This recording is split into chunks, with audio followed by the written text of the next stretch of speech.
Today's words of wisdom, enlightenment is the tool for everything, will be presented in English, with subtitles in Arabic, Alices or Vietnamese, Chinese, Dutch, English, French, German, Hebrew, Hindi, Hungarian, Indonesian, Italian, Japanese, Korean, Mongolian, Persian, Polish, Portuguese, Punjabi, Romanian, Russian, Spanish, Thai, Turkish, and Urdu.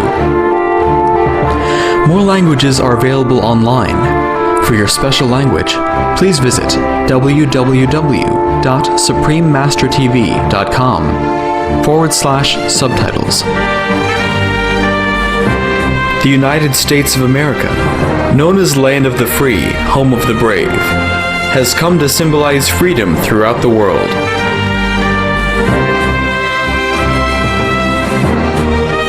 People from diverse cultures and all walks of life have called to this great nation home. The United States has a deep affinity with Supreme Master Ching Hai, having honored her with prestigious accolades in sincere appreciation.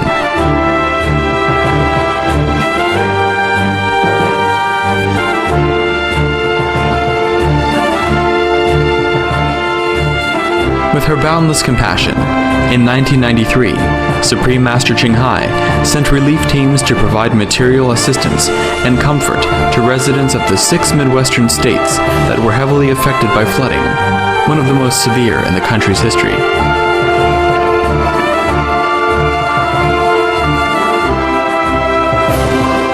On December 27, 1997, at the benefit concert in Washington, D.C. entitled A Journey Through Aesthetic Realms, Supreme Master Ching Hai contributed $100,000 each to the Vietnam Children's Fund and the U.S. Department of Veterans Affairs. The following year, at another benefit concert held at the Shrine Auditorium in Los Angeles, California, One World of Peace Through Music, she once more contributed generously, with 2 charity organizations being the recipients of her love. St. Jude Children's Research Hospital received $150,000, and the Starlight Children's Foundation received $100,000. Additionally, in the face of one of the worst human tragedies ever to occur on U.S. soil, on September 11, 2001, Supreme Master Ching Hai responded immediately, sending relief teams with volunteers from all over the world to Ground Zero in New York City. Supreme Master Ching Hai's financial contributions amounted to over $300,000 to organizations aiding the victims and their families.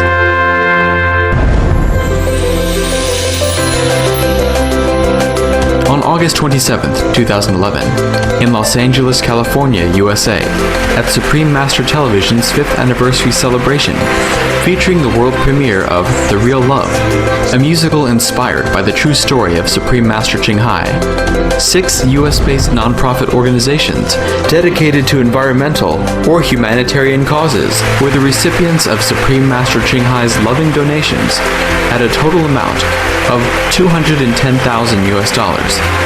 They were Child Help, It is the real love, Earth Save International, Environmental Media Association, Greenpeace, United Way of Greater Los Angeles, and United Way Worldwide.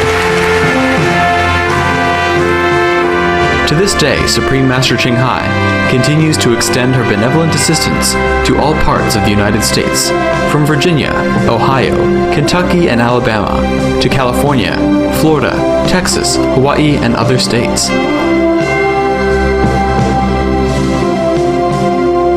We now invite you to listen to the following lecture by Supreme Master Ching Hai entitled Enlightenment is the Tool for Everything, given on April 14, 1993, in Washington, D.C., USA.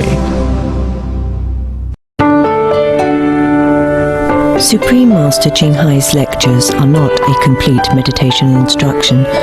Please do not try alone. For free of charge guidance, please visit www.godsdirectcontact.org or contact any of our centers near you. Good evening.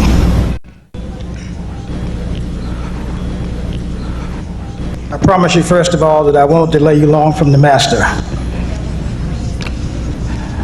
I know there are many other places where you might be tonight, but I'm happy for you that you've chosen to be here with the Supreme Master Shanghai.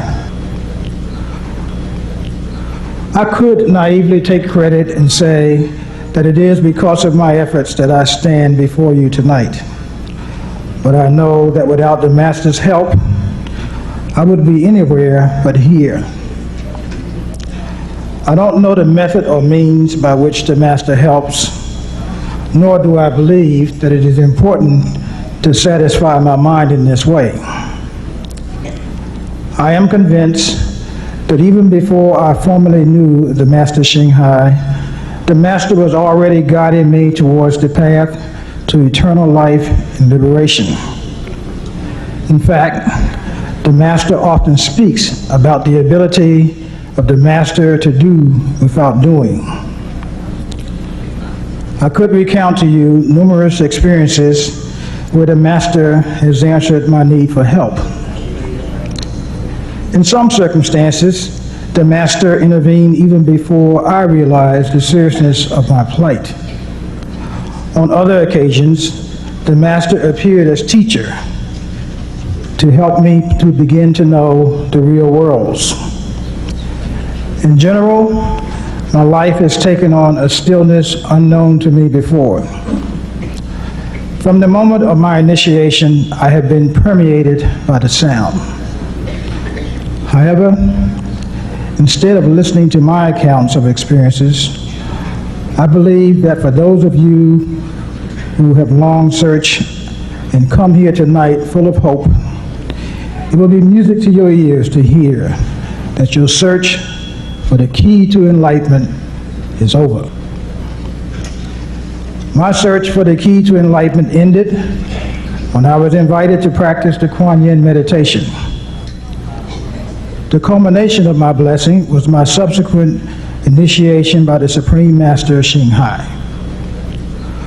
While I don't know the full nature of the Master, I do know that the Master's nature is rooted in love. For those of you who have been seeking the truth, I urge you to take this opportunity that may never again in this life come before you. Here sits before you a Supreme Master who has traveled a very long distance and yet seeking nothing from you, neither fame nor fortune. The only things asked of you are that you be faithful to your meditation and that you neither do harm to other beings or to yourself. Please listen in a way that you've never listened before, for the Master brings you a message of true love. In turn, you stand to gain eternal life and eternal liberation. Once again, please join me in welcoming Master Shanghai. Thank you, brother.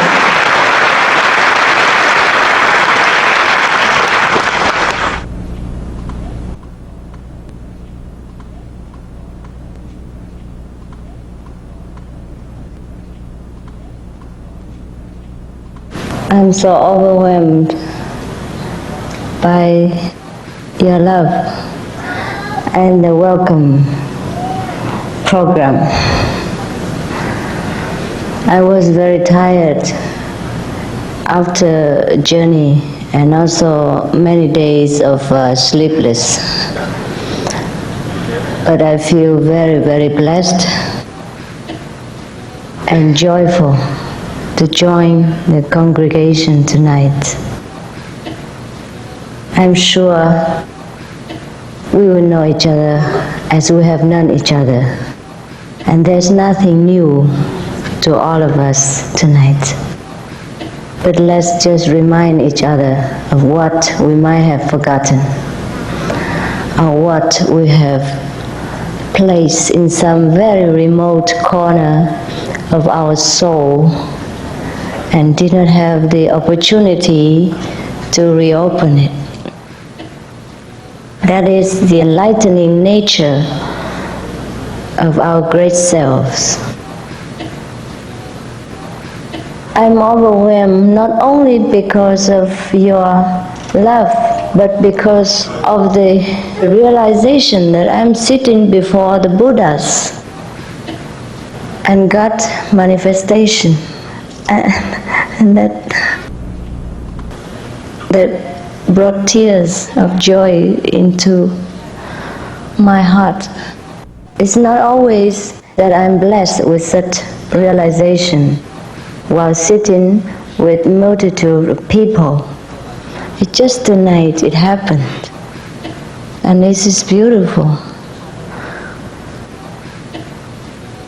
Especially when sometimes I was also kind of discouraged in the last few days. I was thinking whether what I'm doing is truly worthwhile. But tonight, because of your love and your very highly developed spiritual wisdom, I feel I will continue. I know I will continue.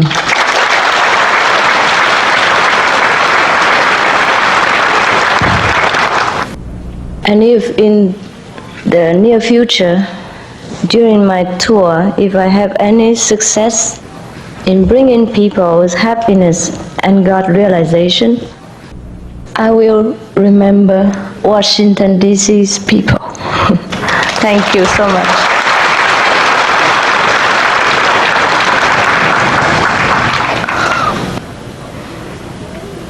I really need it tonight. It's very good.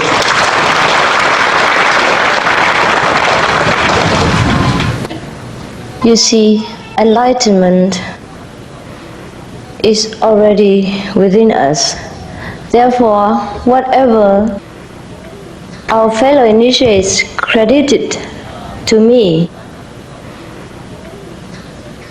I should not accept because it is all yours.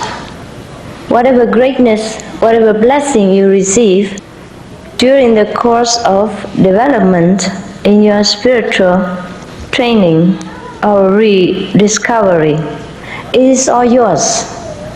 But because humility is a nature of a highly developed spiritual brotherhood,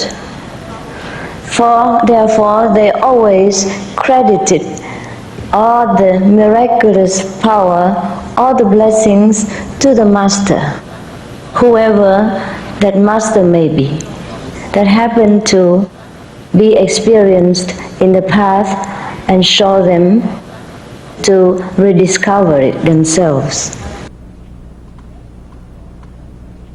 If you were not already enlightened, if your nature were not Buddha, I would never be able to make you a Buddha.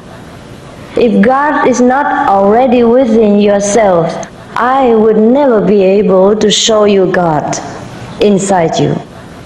I cannot make a stone into a diamond, however long I polish it. You understand? Yes. So, with all my humbleness, I just would like to tell you that you are very great. You are the Supreme Masters, and we are all one. There is nothing I should teach you except to point to you your precious jewel that you have placed in your pocket and you have forgotten because you're too busy looking elsewhere for it. Many a times you do that. You put things in your pocket, your eyeglasses, or money, or whatever, important things, and you forgot they are so near to you. You keep looking to search the whole house, every corner, you never find it. And so you thought, seeking for your own treasure is so difficult. Actually, it is not true. because we just don't know where to look for it, and that is all. And some friends stand around and just say, hey, it's in your pocket. That is the job of the master, the so-called master. Yeah. Therefore, the master, since ancient time, if they are called by the title master, by the disciples, actually, they are just like one of us. They should be very humble, and they have all the human qualities that we have. And they do not know that they are the master. But because of the experiences of the disciples, people credit that as the master. Just like we say, by your fruit shall you be known. Yes. So anyhow, master or not master, it is not important. The important thing is that experienced friend, which we call master, can show us where our greatness is. And then we make use of it. There is so much vast difference between an enlightened person and a non-enlightened person. Even though both of them are exactly the same in quality, have exactly the same wisdom, and possess the same greatness.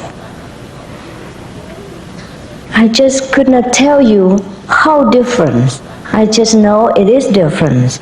And many of our disciples know that after initiation, right? Some of you would know, yes. And then after that, you talk to other people who were not yet initiated, not yet rediscover the partial quality of their wisdom, they will see a vast difference between them, even though on the outlook there is no distinction. Enlightenment can be likened unto someone who already stepped inside the house. Doesn't matter how near he is to the door, yeah, and how far he has already advanced into the depth of the house in order to discover how much treasure there is inside. Once he steps inside the house, he's out of the cold, out of the danger of the wolves, the tigers, and or other nature disasters should it come by. There is a very big difference. Once we are in the house, we know what is inside. If we are near the door, we know at least the interior design.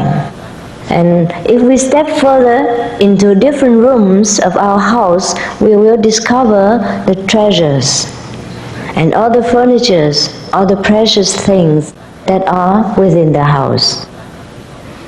And we may go back outside and tell the people what's inside. And the people outside of the house may listen to the story and may repeat it again to someone else that something there, such and such are in the house. But there is a difference between repeating and seeing and enjoying, and also derive the benefit from the safety of being inside the house. Some people ask me, it's okay, I don't need enlightenment, what for? Yeah. Is that okay not to be enlightened? I say, yes, it is okay. There's no choice anyhow. But when we are outside the house, sometimes it is safe, sometimes it is sunny, but sometimes it's rain, sometimes it's typhoon, a lot of things happen. And once we know we have a house, we can even step out sometimes. But whenever we want or necessary, we step inside. And there is such wonderful things inside the chamber of our soul that no worldly things could equal. And nothing of this world can bring such happiness to us as when we discover our true greatness. The more we discover how great we are, the more humble we become. And that is a very paradoxical thing, but it is like that. Because we will become like a child. We will become like a very innocent person. The great sage is like a very innocent person. And it seems like you can tell him anything you want about your talent, about your ambition, about your intelligence, about your degrees, and he will never object you. It's not that he will always try to force his wisdom upon you. It only comes naturally by circumstances or by request.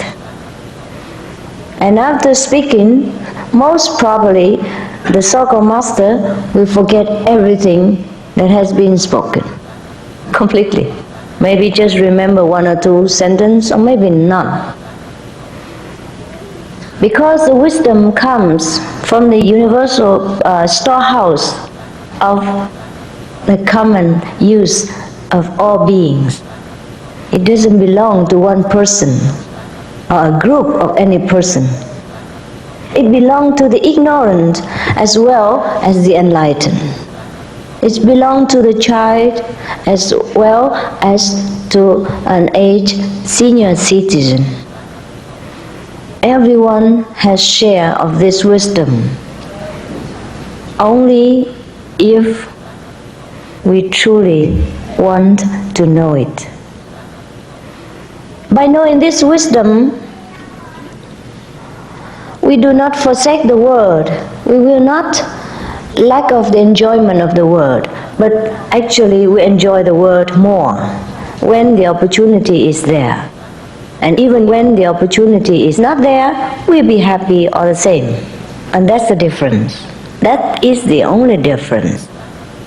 Because if we do not know our enlightened nature, we always crave for some things that will bring us happiness, or we think they will bring us happiness. Therefore, we become sometimes ambitious, seeking fame and name, seeking properties, seeking beauty, seeking ephemeral love, etc.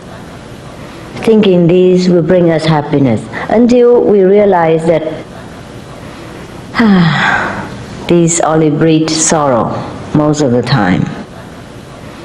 Only when we are truly enlightened, then we can enjoy anything. Whatever comes, we enjoy. The good things come, then we take it as a gift from God, and we enjoy wholeheartedly, without any guilt, without any reservation, without any obstacle whatsoever in our heart or in our thinking. Because the nature of the enlightened person is very free, very carefree, very easy, just like a child. If you give him something good, he accepts it. He will not think that you want to trick him or whether he deserves it or not. He just accepts. And when the circumstance does not allow that we have comfort or richness in life, then we are also happy, carry on that way. We have no desire for material greatness. But that doesn't mean that we do not strive to work for the society and that we do not try our best to fulfill our obligation as a citizen of the world. We do all the same. We do more effectively and with all willingness to contribute our part to the whole world. The difference is that we do without desire for reward, without desire for praise. And should we fail, or should even people misunderstand us, of our goodwill, we still can bear it. We will not have any suffering in our heart. Many of our fellow practitioners have told me that after enlightenment, they are much different than before. They know more than before. They understand many things that they never understand before, and they are so different from what they were before. Because I have forgotten what it's like to be before or to be after enlightenment. So sometimes it's difficult for me to know what they were talking about. But then sometimes I happen to meet and talk, stay and integrate with some of the non-initiated people. Then I realize what they were talking about. Then I know what the difference between an enlightened person and a not enlightened person. That is no discrimination. No. It's just a statement of what it is, of the reality. Therefore, it's not a proud statement. It's just a realization of the difference between a person who steps inside the house and a person outside. And if I have not the opportunity to truly have a very deep understanding with the non-initiated people, sometimes I would have forgotten. Because most often I see people as myself. I forgot whether I'm enlightened or they are not enlightened. I have never remembered these things when I meet people. And that's why sometimes, apart from feeling kind of discouraged during my mission, I also felt in my heart deep down that there's no need to teach anybody. There's no need to run around the world, no need to answer the invitation of my disciples worldwide, because I thought there's no need to do it, because I don't see any necessity. But then, just when I think like that, sometimes the Almighty Power would remind me that it is necessary because there is a big difference between knowing you have a treasure and can make use of it, and just knowing you have a treasure but do not know where and how to use it. There is a big difference. Therefore, if I continue to travel around the world according to the sincere request of the disciples, it is because of these instances that I know some people do not know that they are great, and they long to know. Not because we want to be proud of our greatness, but it is a duty to know our heritage.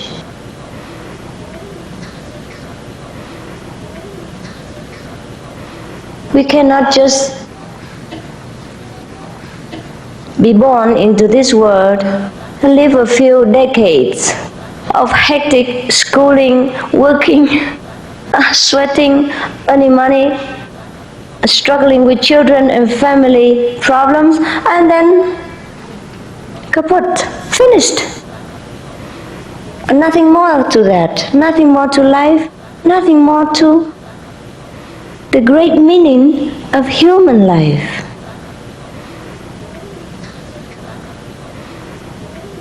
And worse still, at the time of living this world, we suffer. We suffer because of the attachment with our family ties, members.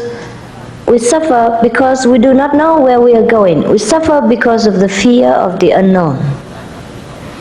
And the whole family members, all the beloved ones, just standing us around helpless, seeing us suffering. Therefore, The great way of a gentleman is enlightenment.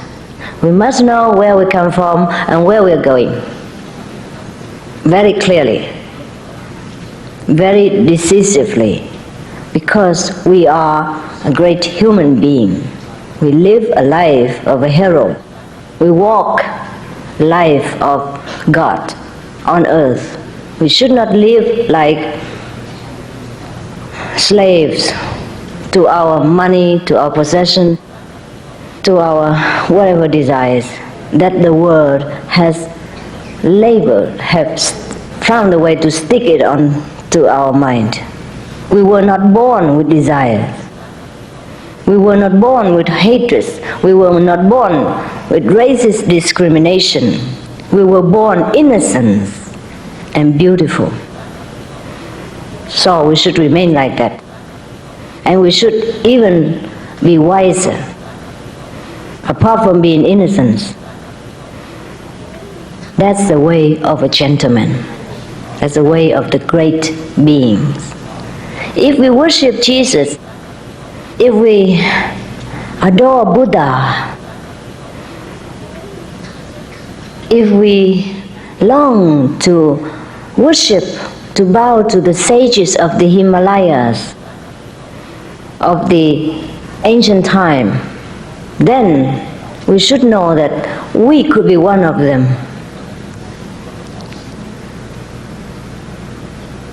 There is no difference between a sage and ourselves.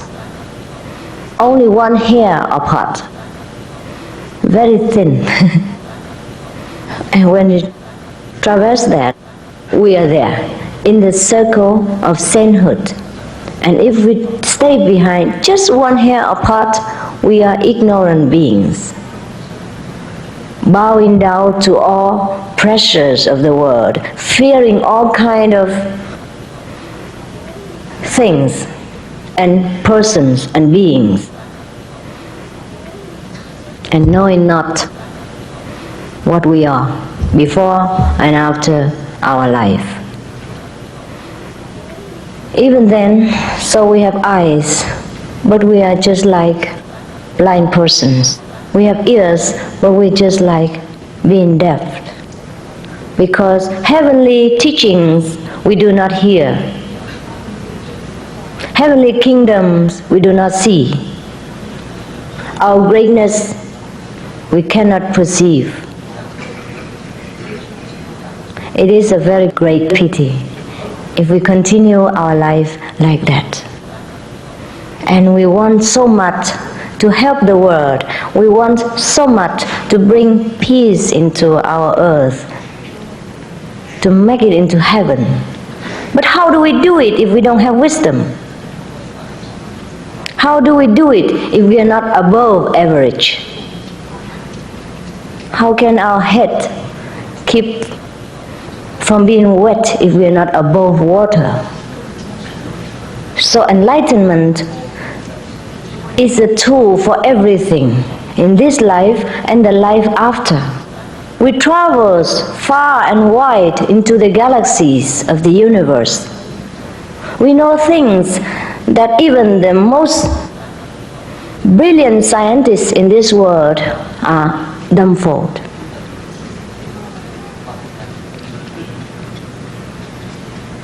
That is the ability of a human being. A true human being is not flesh and bones only. It's not the outer appearance of beauty and charm, but it is a great storage of wisdom, of almighty power that could move mountains and do all kind of marvelous miracle powers. Whatever Jesus has done is child play. Whatever Buddha has cared to demonstrate while he was on earth is just a joke. Because what he can, what Jesus can, what Buddha can, is above all that even. is billion trillion times greater than that. And we can. That's what I discover. And that's what I would like to remind you. As soon as we draw our attention inside and do not care much for the material comforts and possession, doesn't mean we leave them. We stay in the same house, eat the food that we can afford, wear the clothes that we think fit for the occasions. But our attention is not there anymore. That's the important thing. Not the things in themselves are the obstacle to our sainthood. It is our attention that is the obstacle. Therefore, the attention we should withdraw inward. And then we know everything that Jesus knows, that Buddha knows, and all the sages of old and future we know. Because our nature is like that. Just like you put a diamond in your pocket, and if you look all over, even you look all over the world, you never find. Not only in your house, you search the whole world, you will never find the diamond if you don't know where it is. All the while it's in your pocket.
The world should not be in the state that it is right now if all of us are enlightened, or at least half of us are enlightened.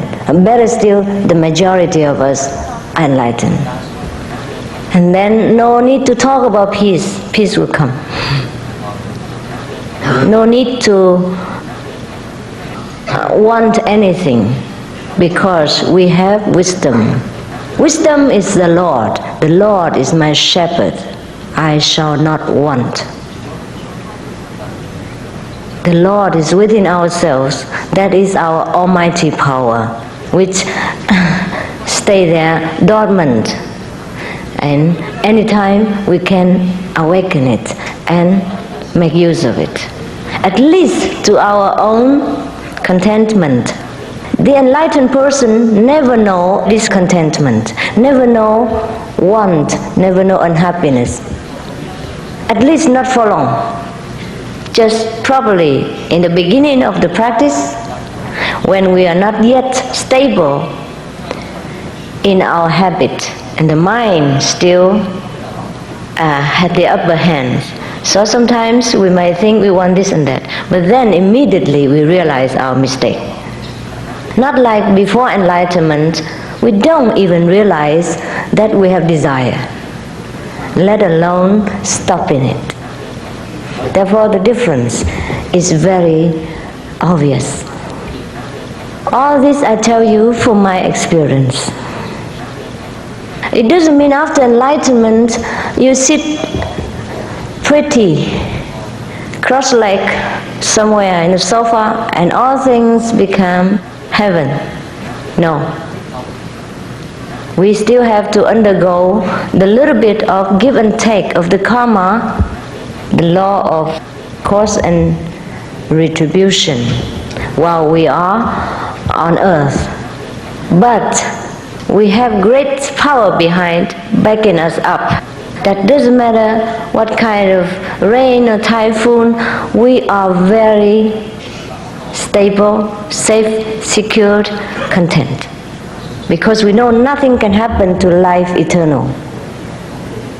Something may happen to our body, but not the real self. If we want another body, we create one. And that is a very, very definite feeling of the enlightened person. The enlightened person do many things, but never feel he's doing anything. Even physically.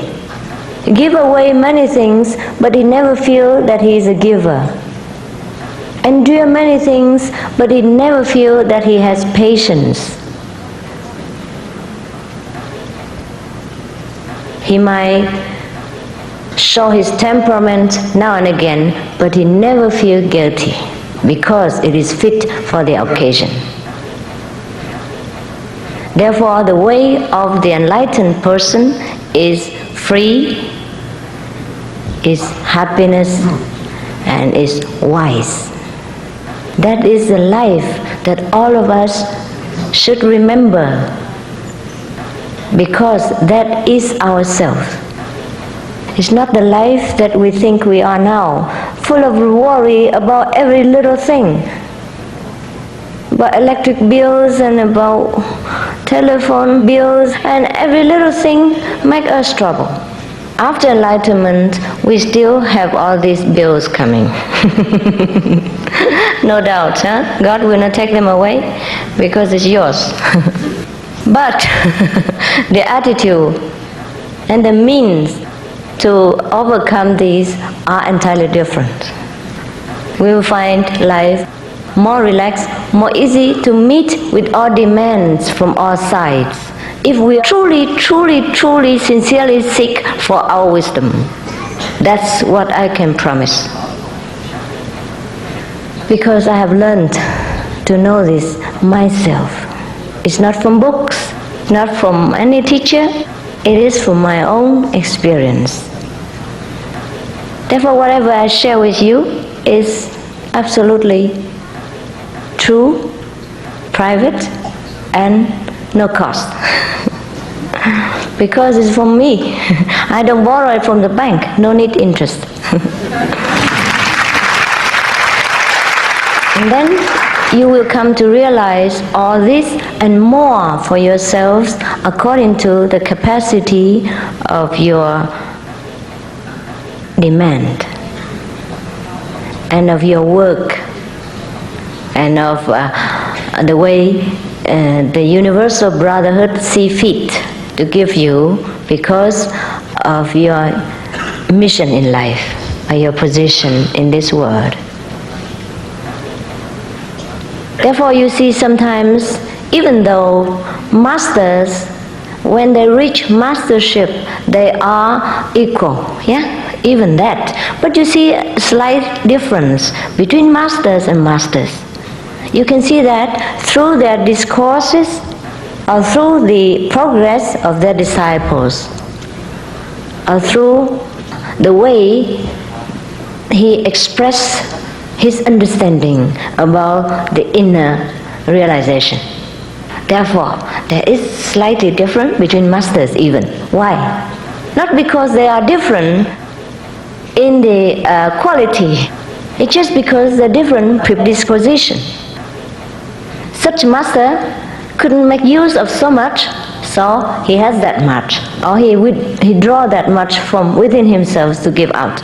And the other master, in different circumstances, different generation, different nation, will need more or less of different kind of quality of speech, of explanation. Therefore, we have many of the so-called religious doctrines and many different names for different religions which point to the same truth. After enlightenment, we will know that very definitely. We will know the underlying principle of all religions is the same. We will know what they taught when they were alive. the founder of these religions. We will know Buddha and Jesus taught just Guanyin method. We will know Lao Tzu talk in the Tao Te Ching. It's about Guanyin method, about the light and the sound of heaven, which lift us up above mundane ideal, about all the pettiness of our computer mind, in order that we meet with the higher level of consciousness, and then we know ourselves, and then we know God.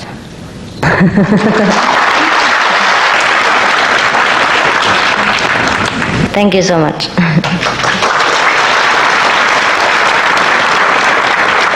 Any question you can ask, okay? Jesus is no longer on this planet Earth. Yep. Does he have power to reach to those who believe in him now? Can we have two masters at the same time? A master who left this earth and a master who is still on this planet Earth and will leave this earth? Yeah, we can. We can. Yes. Fortunate are those who meet the master who are still living, but who also is the inner master at the same time. Yes. But while you meet the living master, you can also meet the ascended master. If you reach up to the level of where Jesus resides at this moment, yes, you can see him. Many of our disciples saw Jesus. And many of our disciples saw Buddhas. Yeah. Anyhow, sometimes the Buddhists will see Jesus or Mother Mary, and sometimes the Christian will see Buddha or Muhammad. How do I go about suppressing my ambitions, which have been burdening and obsessing and bothering me so much? It is because we are not enlightened. And the nature of our ambition is the urge for enlightenment, actually. It's nothing else, nothing of a very base nature. It is because we know in our subconsciousness that we are something greater than that. We used to be the boss, we used to be the president of the universe. Therefore, it is difficult to remain lowly while we are on earth. That's why we have greed, we have ambition. So after enlightenment, you will know how to handle your ambition for the good use of your life as well as the world. Nothing bad about ambition, just the way we handle it. Yeah? So if we handle it wisely, with wisdom, it will be very good use. What is happiness and how long can it last? All of you know, that the worldly happiness is ephemeral. It lasts how long according to persons and circumstances. But the true happiness which derived from our true nature is everlasting. That's what we would like to introduce to you, which already within you. What are the steps to enlightenment, and what level of enlightenment does this technique take you to? It will take you to the source of all beings, where you came from and where all beings will return. Between this earthly level and that absolute level, there are 5 levels of consciousness or different planes of existence. And if we, through the practice of the heavenly light and sound and the guidance of the experienced teacher, pass through these 5 levels, then we arrive there, at the house of the masters, where all masters came from and returned after the mission, and where we also will come from in order to help other beings should we decide to return to Earth or any other Earth planet in the universe. So the first step is to get initiation, and then everything else will come. Okay? Is the only way to go to God through initiation in the light and sound. Yeah, that's the last part of the journey. You have many other ways also, but if you don't reach there, then you're not there. Just like the door of the house, yeah? Doesn't matter from which road you travel, if you do not pass through that gate, you do not enter the house, yeah? So we started from there because we are more fortunate. Is there more than one initiation? No, only one. Only one physically, but many inwardly, inside, see? Depends on the individuals. For example, at the time of initiation, the master or the representative of the master give the same verbal instruction, you see? But the initiation doesn't come from these instructions. The initiation came from within. It's from the awakening of your own nature. And even then, the levels are different. Therefore, two persons sit in the same place or next to each other, we have entirely different levels. Also, the master will, from inside, teach individually different. Only he inside knows what the master teaches him. And his experience is different from his wife or his kids or his father, brother, etc. Yeah? So you can call that different initiations if you wish. But I would say that it is a continuation of learning from different individuals. Master Ching Hai, I have at times a strong desire to become non-existent. Please share your thoughts, if there is any, on this desire. Oh, I also like that. I also like to be non-existent, so that I don't have to travel. And I don't have to be such a great master. And all this and that and others, yeah? But since we are already in this existence, we stay, We stay and see what happens next. Meanwhile, we get enlightenment, so we can be in the existent level and the non-existent level at the same time. But that non-existent level by no means empty, by no means nothingness. It is a life full of rich, full of splendor, full of glory, full of happiness, and full of creative energy. Yeah, we will enjoy that life more than the so-called existing life, which we know as human life here. Yeah, but we can have both at the same time. It's very wonderful, very wonderful. My children are very important to me. After initiation, will I be able to continue to love them and not merely share an existence with them? What changes will occur in that regard? Oh my God. You have become like a child. Do all my disciples throw away the children, or what do they do with them? What did you do with all the children after initiation? Love them? Can you love them? Or love them more? They say they love them more than before. So you are safe, okay? Keep your children. Don't worry. I don't want any.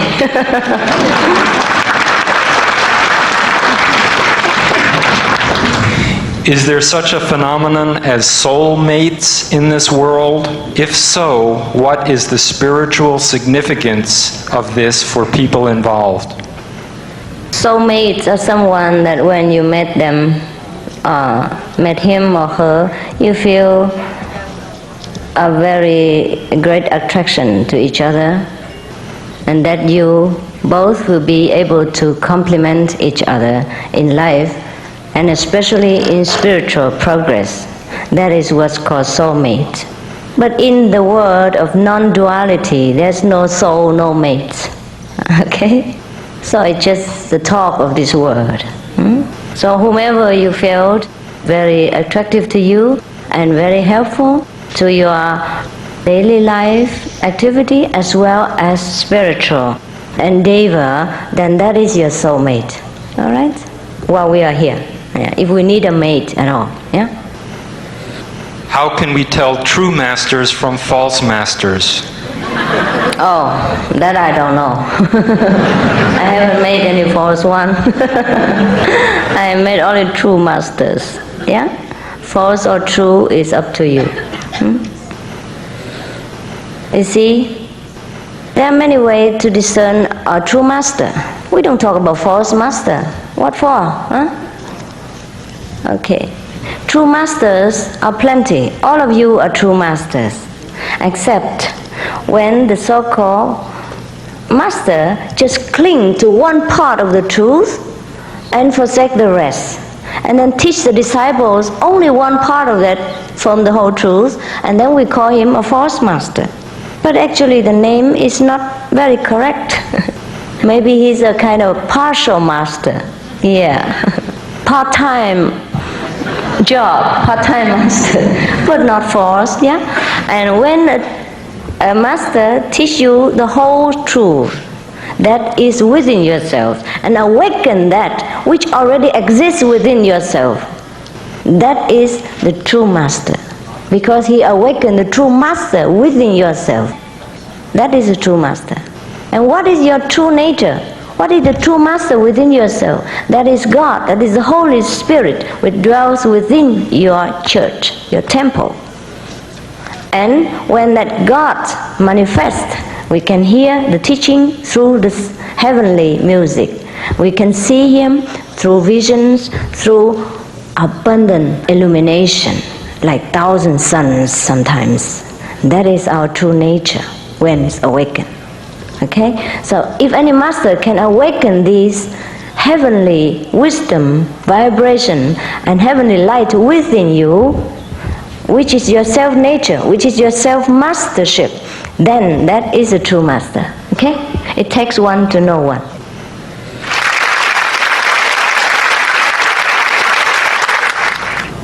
Regarding the 5 requirements you must follow in order to be initiated, what would happen if you don't follow them? Then you don't. Yeah? When you don't follow them, the thing happens is that you don't follow. Huh? What else can I do? Then try again. Okay? If you think that is good for you and good for others, and is kind of protective fence around our spiritual sapling, yeah? Then we keep them, okay? Then don't make damage to your just grown sapling, yeah. But otherwise, no one is there to condemn you or do anything to you except your own conscience. So try to keep to that, and whenever you fail, stand up, try again, yeah? What is the easiest and safest path to take to self-realization and God-realization? This method, did they say it already? Yeah, immediate enlightenment, Kuan Yin method. That's the best, the easiest, and the quickest. You get enlightened immediately, without any preparation, without any cost, without any condition. And if you don't get enlightenment immediately, money back guarantee. Oh, by the way, there's no money back guarantee because we don't charge any penny.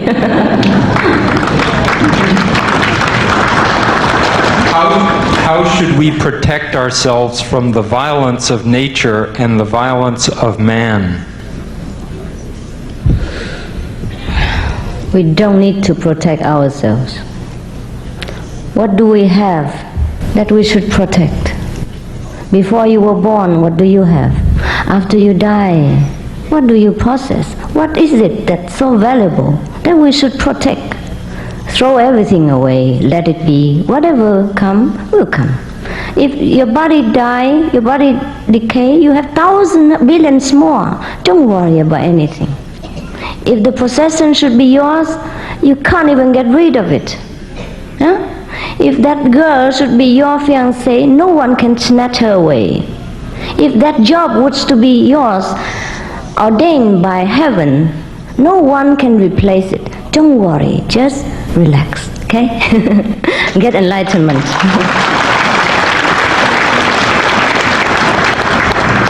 Yeah, all this fear keep us from living a happy present moment. Yeah, you see? Therefore, all guilt, all conflict, or hypocriticism arise out of this fear of the ego self, that I have this, I have that, I have fame, I have faith, I can't lose faith, I can't do that because I'm in this position, I can't scold people because I'm the master, I'm supposed to be very graceful, very soft spoken, very gentle, etc. Just throw everything away and be in the moment. Whatever required at that moment, do it wholeheartedly with faith in God and with faith in the whole plan of the universal project. Christianity teaches we are all sinners. Are we still sinners when enlightened? If so, does it ever end, our being sinners? Yes, we are sinners because we believe we are.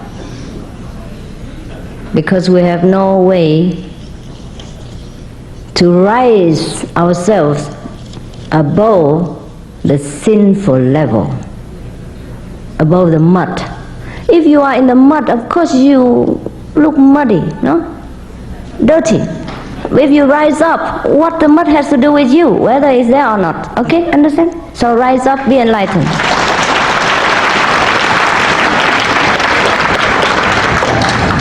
How can an enlightened human being who is living in a society which is in conflict help to remove the conflict in their society? Very difficult. We can only remove the conflict within ourselves. If everyone does that, there's no conflict to remove. Therefore, even Jesus was so great, Buddha was so grand, but they couldn't remove the conflict within their own border. Understand? And even sometimes the disaster will also affect their life. It is because the majority of the people of the world were not at peace, were not enlightened. Therefore, enlightenment is the only requirement for any illness of this world, for any wars, for any conflict. Nothing else is necessary. I've heard many people say that when you are enlightened, you are supposed to shave your hair and wear no makeup. What do you think of this saying and comment? What do you think? Is that correct? No, they say no.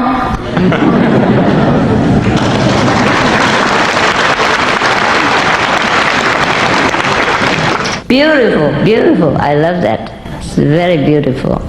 You are very open, very enlightened, at least to some degree. Yeah. If you are still clinging your attention to anything of this world, whether it's there or not there, you obstruct yourself, right? Your nature is without anything. No dust can cling to your nature. Okay? No makeup can cover your Buddha nature. No lipstick can blur away the light of heaven. Yeah? If you have the eyes, you see I'm radiating lights now. Even if I put the whole charcoal boxes on my face, make myself black, I'm still very white and bright. Understand? Yeah?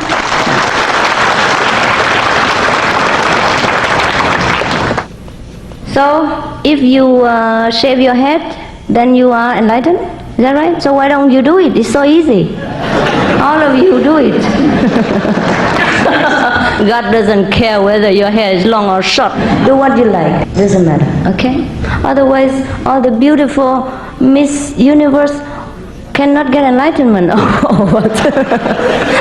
And if we say that all the barber shops or the beauty salon will close, we create unemployment even more. Is that the life of an enlightened person?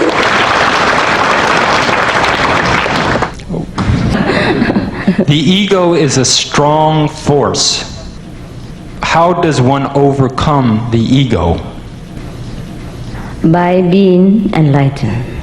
Ego is the clinging attention to a small self, which is like, oh, I'm a doctor, I'm a scientist, I'm a teacher, I am such and such intelligent and high positioned person. Yeah? That is the ego. But when we know our greater self, that loses inside, because we are not only the doctor, we are God. or at least God's children. Yeah, we are Buddha. Okay, that's the only way to melt the ego within the greater frame of the self. What is the source of the world? Take too long.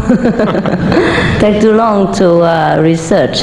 Yeah, why don't we just live today, get enlightenment, and then we see for ourselves. Because if I tell you, it takes a long time. You know, our world, at least geographically speaking, has been in existence for billions of years. And if you want to make a research about it, I never have time for lecture. Is that not so? Yeah. But the truth about the world existence lies within ourselves. We have a library inside, and when we get to the second level, we can look at it, and then we know everything, not only about this world, but about many worlds in the universe. Yeah? If one is initiated by you, Master Qinghai, do we remain your disciple forever? What is the job of a disciple?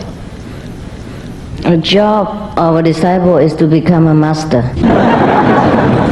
Therefore, you don't need to be my disciple forever. You don't even need to be my disciples. You are already a master. Just you don't know it. So I tell you how to recognize yourself again. That's all. Yeah? There's no disciples actually.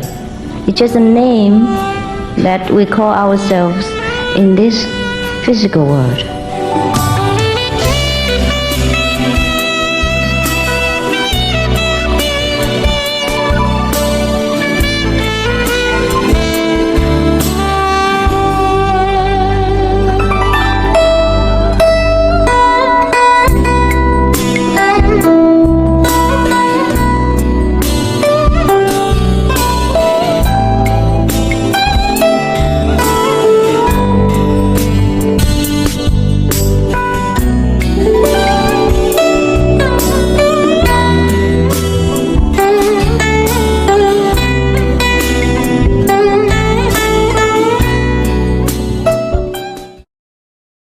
Could you please explain to me what the mind is? The mind is nothing but a bundle of attached thinking and ideas and informations that we gather in our daily relationship with other beings, and that we call me or the mind. And then we cling to all that. I say, oh, I'm like that. I brush my teeth 3 times a day.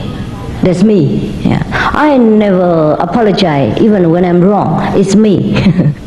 I don't fear anything. It's me. Yeah, etc., etc. But all these are what? Are just a collected information. Before you were born, you didn't brush your teeth. You have no teeth. For example. You understand? Therefore, mind is nothing, and we would be very unwise to listen to this kind of so-called mind. It's just a collective habit, information from others, from societies, and from our own interrelationship. And then we think we are like that. Oh, I have to eat this, I have to drink coffee, because it's me, it's my way of life, it's me. But who is that me? Who drinks the coffee before you were born? Coffee wasn't even there hundreds of years ago, for example. Therefore, these things are very unreliable and very nonsensical. They are not you. And that is what most of us call me. Yeah, that is the mind. Once one becomes enlightened, is it possible to lose contact on the conscious level with the enlightenment? Oh, yes, possible. Yes, when you sleep. Yes, sometimes when you meditate, yeah, and then you sleep, yeah. And the light comes, enlightenment comes, but you're not aware of it. Yeah. And when you're not asleep, then you're aware of it. Okay? How do we quickly give peace to our previously made enemies? Hug him and kiss him. Give him a candy.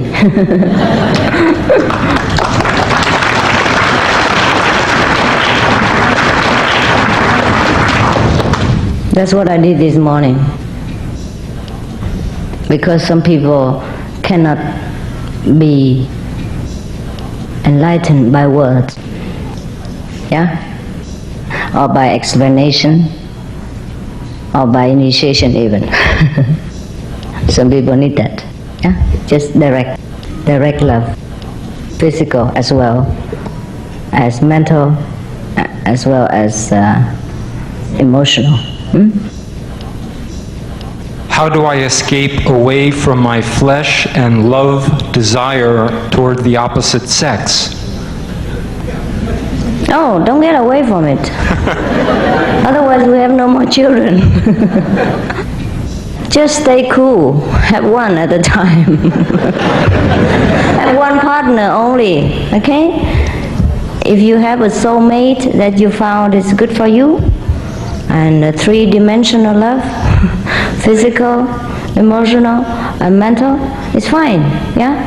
And then the so-called fleshly desire will lose some of its stronghold on you after we regulate it with a stable relationship or within marriage. You understand? So don't worry. It's just a beginning. Just a beginning, yeah? And afterward it will die down. It will lose its attraction. So just stay cool. Yeah? Therefore have one partner. It would be enough.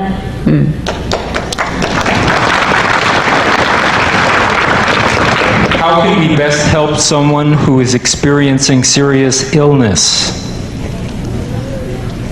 Well, the car has trouble sometimes, yeah? The car sometimes burn out, sometimes the tire blow out, sometimes the skirt is scratched or something. But what do you do with the car? Try to repair it, yeah? So the same with the body. And if sometimes the car is irreparable, it costs more to repair than to buy a new one, then buy a new one. Is that not so? Same with the body, yeah? Whatever you can do with the car, this car, or the body, do it. If you cannot, just leave it. And God will give you a new car, huh? New body. That's why most people pay so much attention to this car. And they have all kind of fear and trouble because of this car. Kill each other for survival just also because of this car. Hate each other just because of this car. Do many things that against our own conscience just because of this car. Therefore we have to realize this is only an instrument, just like a car that you buy, yeah? If a person has a desire to get liberation or go beyond the three worlds, is this desire different than ordinary desire? Yes, it is different. Because by having that desire alone, all other desires die down. Otherwise we have too many desires, you see? And then we have trouble because we are pulled from different directions. Whereas if we have only one upward desire, we pull up and then we'll be happy. Yeah? We reach our high nature. Is love intoxicating? And if so, must we refrain from it according to precept number 5? Oh, no. Intoxication means drugs, alcohol, and other things that make you become addict, make a slave out of you. Also blur your visions, yeah, and damage your brain cells, impair your ability to think, to see, and to do things clearly. These are drugs, yeah? These are intoxicants. Some of the tragic tolls of addictive drug abuse. Over 200,000 deaths each year. Costs of $181 billion each year in the United States. $33 billion in the UK. Lifetime cost of current drug addiction amounts to $575 billion in the UK. Harmful effects. Brain damage. Stroke. Heart disease. Liver disease, tuberculosis, emphysema, cancer, depression, suicide, permanent memory loss, mental illness, higher infant mortality, increased crime and violence, impotence. Crime and violence. Illegal drugs are a factor in 50% of burglaries in the United Kingdom each year. In the U.S., 60% of people arrested each year have been taking illegal drugs. 650 heroin addicts in the U.S. committed 70,000 crimes in a 3-month period. Social costs. U.S. businesses lose $100 billion per year due to employees' drug and alcohol abuse. Australians pay $53 billion per year for healthcare, law enforcement, and lost productivity of drug users.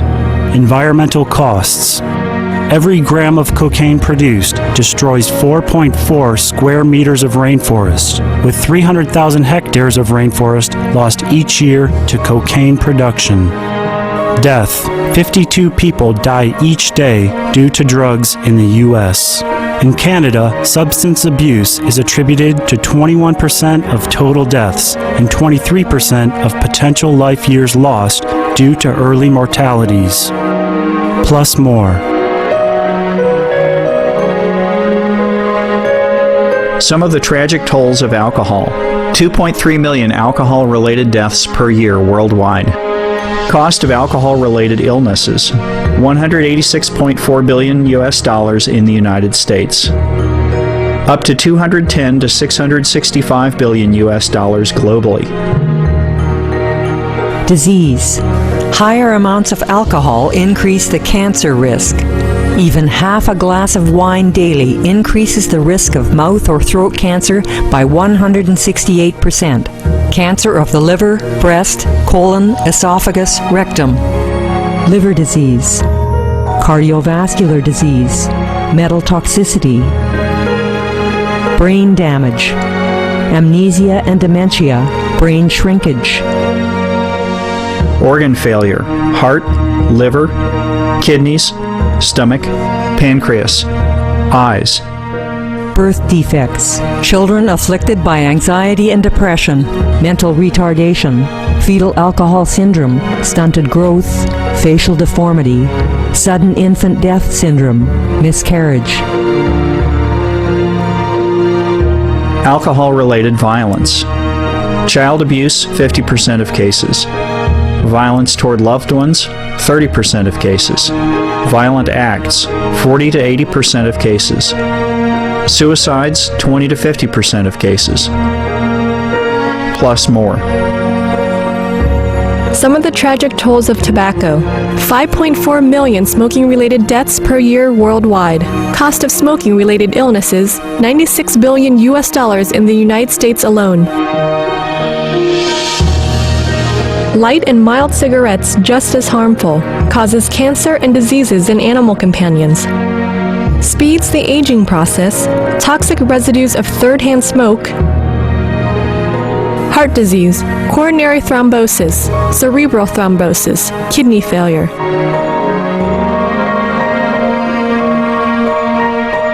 Cancer.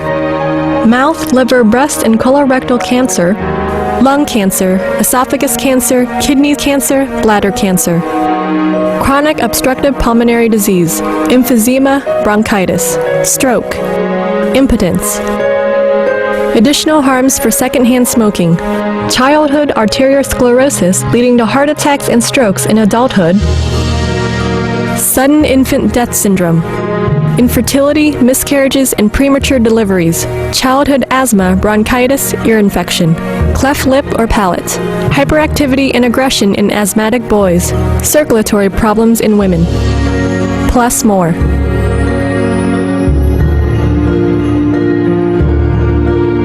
For more urgent information, please visit www.suprememastertv.com/killers. In what way can we get energy from meditation?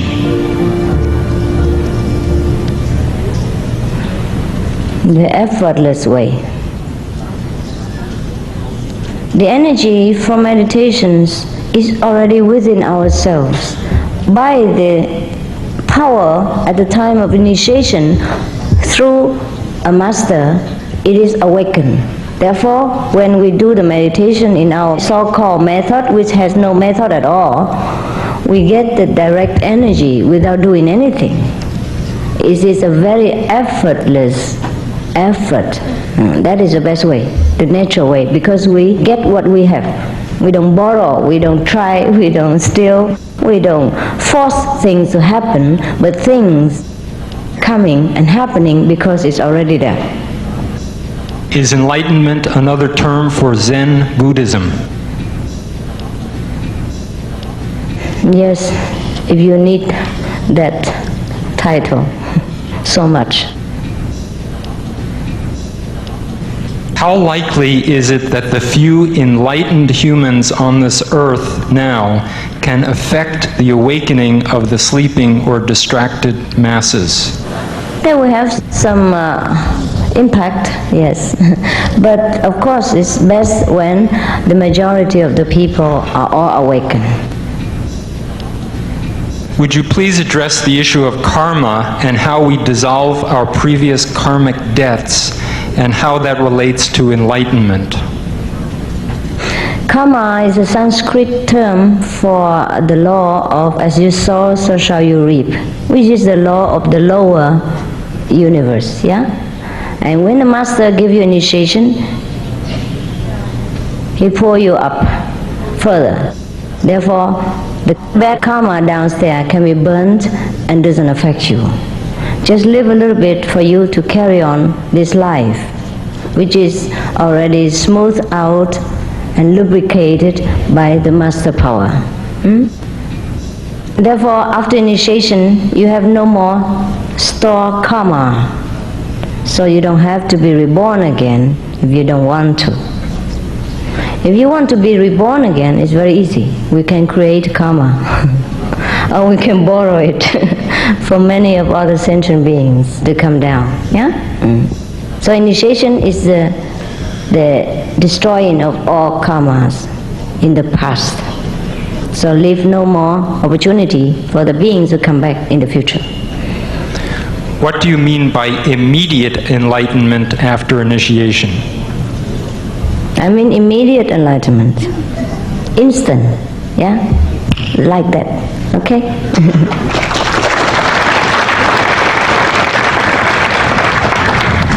If I show you something which is in your pocket, can you immediately take it out or not? Yes, that is what it is. Because you have it within you. I just point to you where it is so you get it. Master, there are billions of people alive today who will pass from this life without being initiated into your program.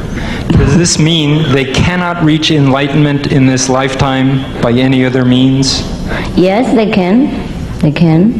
But the degree is different, you see. And sometimes in deep prayer they have glimpses of enlightenment, but that is flickering and sometimes it's gone again and they don't know. Again, they back into ignorant. But initiation means permanent. You know definitely where the switch is and you switch on anytime you want. And you're inside the circle of light. Yeah? But enlightenment from other way, it's not always permanent. And sometimes it's dangerous because people do not know how to handle the new discovered energy. Therefore, some people become mentally disturbed and all kind of queer things, or abusing of the magical power which is from a lower level and become anything, you know, magicians, healers, any kind, without reach the highest level of consciousness. Because without the guidance of the Master, we do not know where we are heading to. And then we stumble around and we play around with all kinds of things, and sometimes it's dangerous. Because the path of enlightenment is also full of tricks and pitfalls which we should avoid. Yeah? And with the experienced guide, it's easier, faster, safer. But what can we do? What can we do? The world is like that. That's why it is the world. If the worldly people are all enlightened, we don't call this earth world, we call it heaven. Understand? And the atmosphere around us will be different. Everything will be different. And then we don't even need to work for food. We don't even need to want anything. All things will be there, just like in heaven. Because our merit will be different, will be manifold, thousandfold. Up to now, just a few millions of people enlightened, the merit is not enough to cover the whole earth population. Therefore, we still have disaster, we still have war, even though it's less than before. And all the politicalism already lessened in its intensity, and the threat of Fourth World War or Fifth World War is far away now. Understand? Because of the majority of the people have a higher awareness at the present century due to the mass media, the broadcasting system of enlightening master's message around the world, and due to the large numbers of people who join into the enlightened circle of the sage. Therefore our world is better. Jesus spoke not just of such wonderful ideas as peace, love, and eternal life, but also about the scary idea of eternal punishment. Do you believe that God would ever condemn someone to eternal punishment? No. He condemns himself. If he refuses light, then he stays in darkness. And as long as he refuses it, as long he will stay in darkness. Yeah? He can stay eternally if he refuses the light eternally. So it's up to the individual.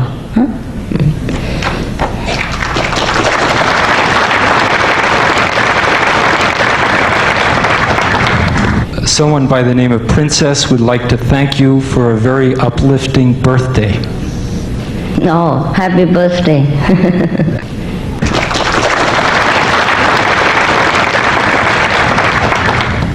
As human beings on earth, we have to fulfill earthly obligations such as food, clothing, a roof over our heads, make enough to pay the Internal Revenue Service.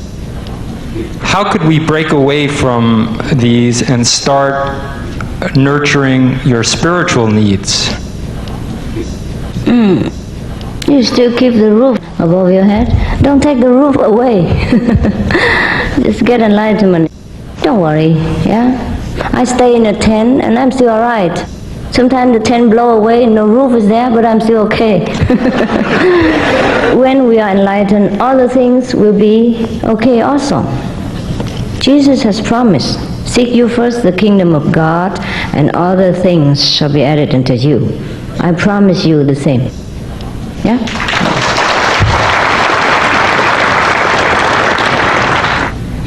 My mind is hard to quiet for meditation.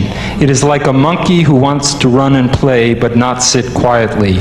How does your meditation help quiet the mind to realize the true self? I just put the mind to sleep by the light and the sound. The music will nurse him to sleep. The light will comfort him, and then he's fast asleep. Only the soul will be awakened. But nevertheless, continue with your meditation if you do not want to join us, and you will get used to it a little bit more. Yeah? But the thing is, if you sit in meditation, you use all your effort, concentrate on the breath or on the heart chakra or whatever chakra, all over chakra, and you get nothing in return, then of course the mind will get bored. Say, hey, well, what are you doing? You make me sit here for what? I want to see cinema is even better than this. I want to go and drink coffee and talk with friends is better. You see what I mean? I had a fellow practitioner, she's about 50 something, yeah? And before she met me, she had many others masters, and they taught her many methods, yeah? Continue with the breath, sit in Zen for 15 hours a day and all that, eat one meal. And she says she sat until she can sit no more and she can't get nothing. Therefore she can't bear it. And after she get enlightenment, she said, oh, sometimes she sits for 4 hours. And she was so happy, tremendously happy. Because of her happiness, her whole family of 8 members are all happy. And they told me this, even though they were not initiated. And they tell me how beneficial it is, my work. So they encourage me to continue. The non-initiates, yeah. Why is being a vegetarian so important to enlightenment? It is important to you. You can get enlightenment also without being vegetarian. Therefore you get enlightenment all the same through the grace of the Master. But we have to keep a loving attitude, towards all beings, because they are ourselves. If you eat all of your body's members, afterward you realize you have nothing left. Understand? Yeah? And also we should not be so sinking into the material taste, but to be immersed in the bliss of heaven. Every being deserves life. Therefore, we grant them the happiness of survival.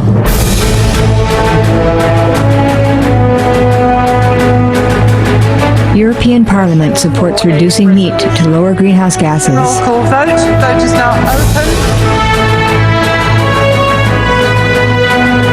Reduce your meat consumption or stop eating meat totally. During discussions on greenhouse gas reduction goals, the Climate Committee of the European Parliament officially recognized livestock's contribution to global warming and recommended a reduction of subsidies to the livestock industry to curb methane. The European Parliament has adopted its own position on climate change as an institution, and as a Vice President, one of the proposals I have made is in line with your own, which is that we should eat far less meat, because that's one of the major sources of greenhouse gases. Tout le monde sait bien, si on veut rendre notre planète soutenable, il va falloir réduire notre consommation de viande, ça on le sait bien.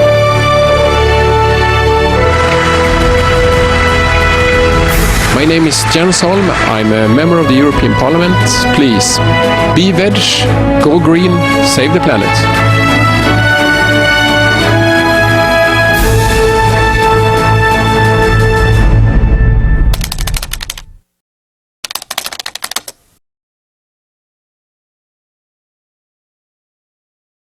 I believe I could achieve closer relationship to God if I could erase the idea of God in the sense of being a person. Will Kuan Yin help me in this regard? Oh yes. That's what it is for. Yes, we erase completely the separation, the individual self, and then we don't do what God does through us. I cannot believe that intelligence exists on this planet alone. Do you? Yes, true. It doesn't. It exists in all planets.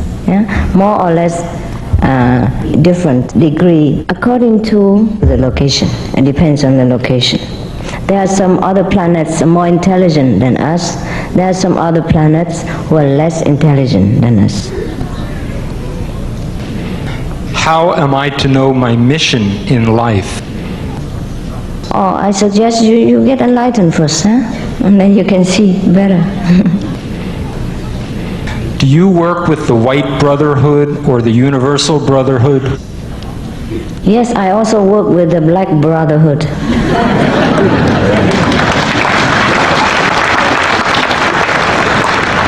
We don't discriminate.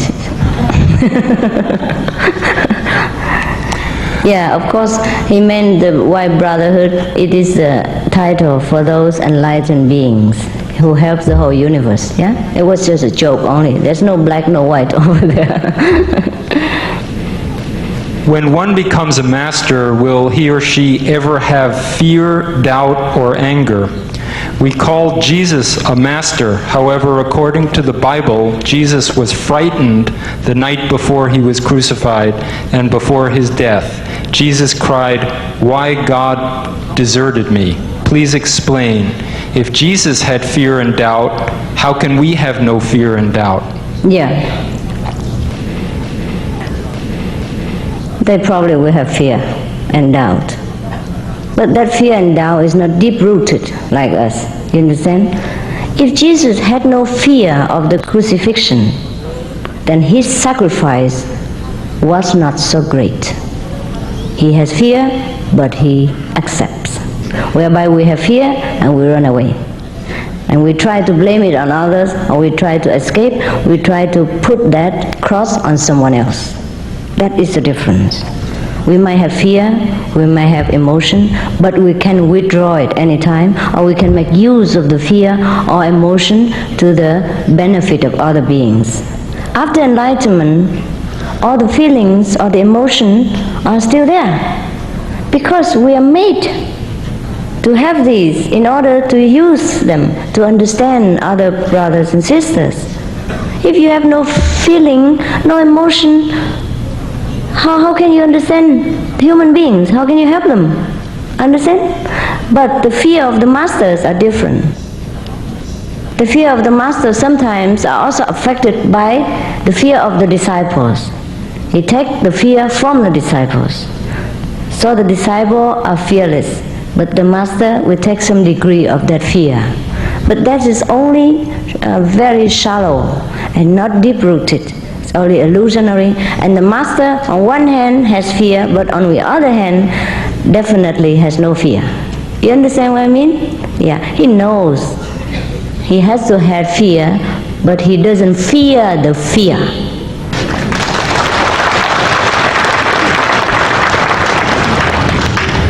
What does Kuan Yin really mean? Please explain.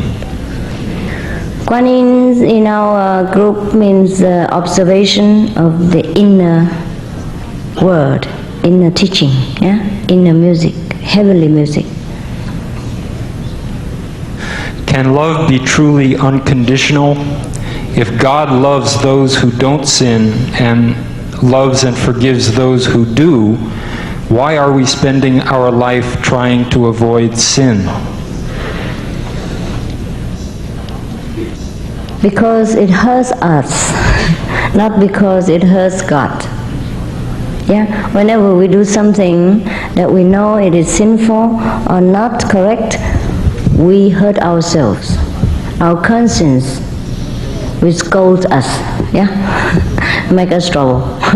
Therefore we try to avoid it. Yeah. God loves all alike. Therefore the sun shines on all. The rain doesn't detest those poor or sick or sinful. Yeah? It's just we ourselves are responsible for the feeling of separation between us and God if we do something unrighteous. Therefore we should avoid it. Also it is a duty of ourselves when we live within this world and we have interrelationship between each other, we have to keep an orderly society. Okay? The beings that live on other planets or those that come in UFOs, do they share the same fate as human beings, the same vulnerability to suffering, the same need to reach enlightenment? Yes, to some degree, but less so, less than our earthly earthian, because they are more advanced, they are more close to the Father, they have more light, more wisdom. Once one becomes initiated, does one need to denounce one's religion? No, please not. We say that with the initiation you don't need to change your profession, you don't need to change your way of life, you don't need to change your religion. Yeah? No problem. Don't change anything. Just eat vegetarian, that's all. Okay? Some of the diseases related to meat consumption and or production: Q fever, norovirus, swine flu, Ebola reston virus, Cured meats and fish increase leukemia risk in children. Antibiotic-resistant superbug infections from a strain of Staphylococcus aureus.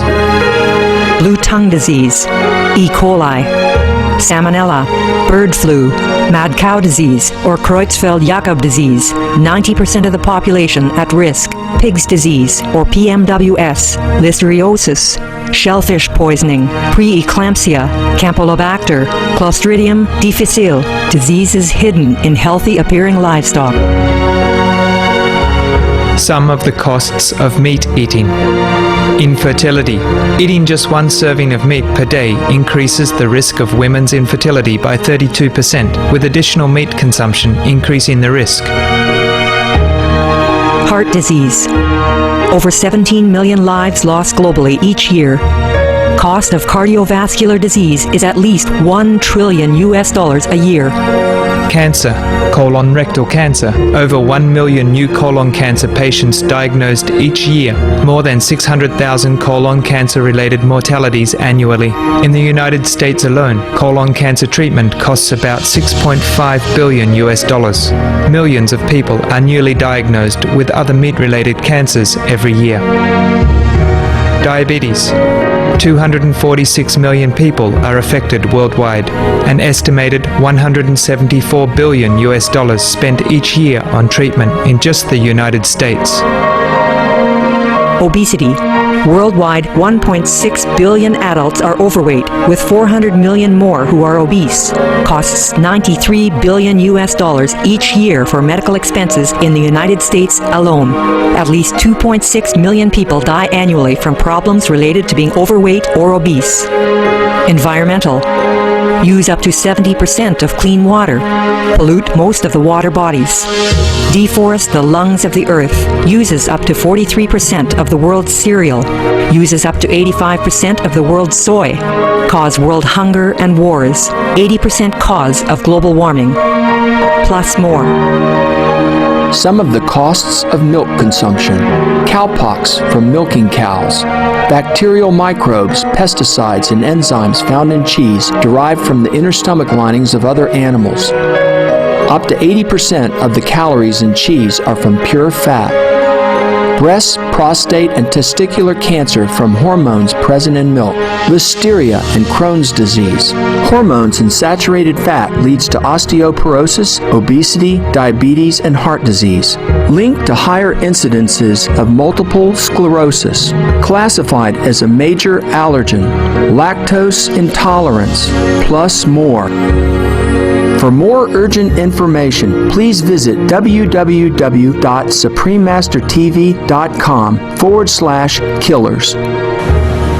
Will we meet our beloved pets and animal friends in heaven after our life's journey is over? Yes, if you want them. If you want them, and if you are enlightened, you can take them along. If you are not, you have no force to bring them. You have no power. Yeah? You couldn't even bring you yourself to where you want, let alone your pets. Yeah? What is the purpose of epidemic diseases such as malaria, AIDS, etc.? Are humans interfering with the natural process by trying to find cures for these diseases? Yes, you find some for these, and other disease will breed itself out. Only when men realize that he should surrender to God, to the almighty power which is within ourselves, only when men realize that in him there's a great healing power of all diseases, and he should rely on that power alone, then all the disease will cease. All these are warning to tell that we should return to God. How long does it take to become enlightened to reach the highest level or God realization? It depends on you. How diligent you are, how much you want it. Yeah, and also it depends on the master.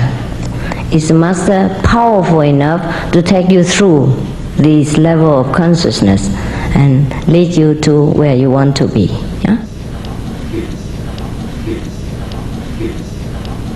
How many kinds of samadhi level are there? Oh, wow. Many level of consciousness. There are also many level of samadhi, but the last one is a non-samadhic samadhi. Means you carry on working in the world just like an ordinary person, but at the same time you are always in samadhi. And doesn't smell. That doesn't smell. Doesn't give out any odor that you can smell. That person is in samadhi. That is the highest samadhi. Can one separate religion and science successfully and believe in both? I mean by this, can I believe in God and evolution at the same time? Sure. The evolutionary theory support the spiritual progress, yeah, of mankind. It's the same. Very similar in science and religious theory. The only difference is that sometimes science reach only a certain height and stop there, and religious is further and broader. Thank you for your love.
Supreme Master Ching Hai's lectures are not a complete meditation instruction. Please do not try alone. For free of charge guidance, please visit www.godsdirectcontact.org or contact any of our centers near you. We thank you for your compassionate presence on today's Words of Wisdom. Please stay tuned to Supreme Master Television for more uplifting and constructive programs 24 hours a day, every day of the week. With heaven's blessings, may all beings on our beautiful planet coexist in peace, love, and happiness. For more details, please visit www.suprememastertv.com/WOW.